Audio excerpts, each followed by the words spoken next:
Então, o estudo LAO 3 é o seguinte, ele tenta responder a seguinte pergunta: vale a pena ocluir o apêndice atrial esquerdo em paciente que tem FA e que vai para uma cirurgia cardíaca? Vem aqui para mim, como é que é o contexto, né? Paciente que tem FA e vai operar, digamos, uma válvula mitral, tem um prolapso, alguma coisa do tipo. As diretrizes atuais dizem que tem recomendação 2B, ou seja, uma recomendação fraca, de você chegar lá e depois, né, de resolver a válvula mitral, você ocluir, né, amputar o apêndice atrial esquerdo. Por quê? Porque é no apêndice atrial esquerdo que normalmente surgem os trombos, né, que podem acontecer na FA e com isso causar AVC depois. Será que se a gente ocluir esse apêndice atrial, a gente diminui esse risco de ter evento embólico posterior, né? A pergunta foi essa. E aí, o que é que o estudo mostrou? O estudo mostrou o seguinte: eram pacientes que tinham Chades Vasque de pelo menos 2, que iam para uma cirurgia com SEC.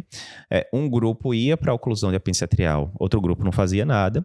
A anticoagulação não mudava, isso é importante, certo? Então, a anticoagulação era igual nos dois grupos, não tinha diferença. Foram 2.000 e poucos pacientes e o endpoint primário era AVC e outros eventos embólicos, né?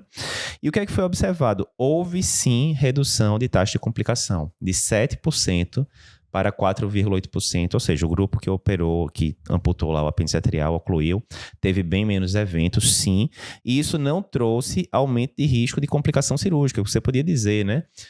O paciente, por ter cutucado ali mais, complicou mais, sangrou mais, tamponou mais. Não, isso aí foi tranquilo, não teve grandes problemas. E aí, Figuinho, o que é que você acha? Acha que muda a guideline esse estudo? Eu acho que sim, eu acho que assim, reforça que vale a pena fazer esse procedimento, algo que era 2B provavelmente vai melhorar a qualidade aí de indicação.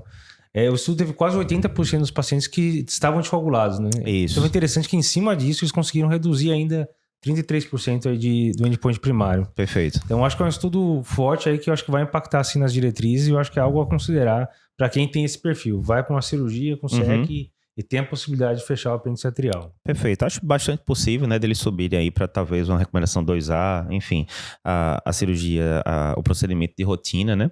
Isso você falou interessante, a gente comentou isso inclusive lá no podcast do Congresso do American College, porque normalmente a gente pensa em oclusão percutânea, nada a ver com cirúrgico. Agora, a gente pensa em percutânea o quê? No paciente que tem alto risco de sangramento, não consegue usar anticoagulante a longo prazo, termina botando lá o Watchman, né? O que quer que seja. Mas, vê que interessante, se 80% dos pacientes estavam usando anticoagulante e mesmo assim eles conseguiram reduzir bastante o risco ao amputar o apêndice, será que é uma estratégia interessante a gente combinar as duas coisas, né? Sim. Um paciente que é de altíssimo risco de sangramento, além de você anticoagular, você pensar num procedimento percutâneo, e aí é ilação, totalmente, né? Porque não foi isso que foi estudado no estudo, né? Mas levanta essa possibilidade. Bem interessante. Então, primeiro estudo dos 9 mais importantes de 2021, a gente separou o estudo LAOS 3. Olá, que bom que você gostou desse vídeo que acabou de ver, um videozinho mais curto. Se você tem interesse em outros vídeos curtos do Cardio Papers, eu vou te indicar esse daqui. Muita gente já assistiu e gostou. E se você quiser ver o podcast que deu origem a esse vídeo que você acabou de ver, né? Esse vídeo é um corte.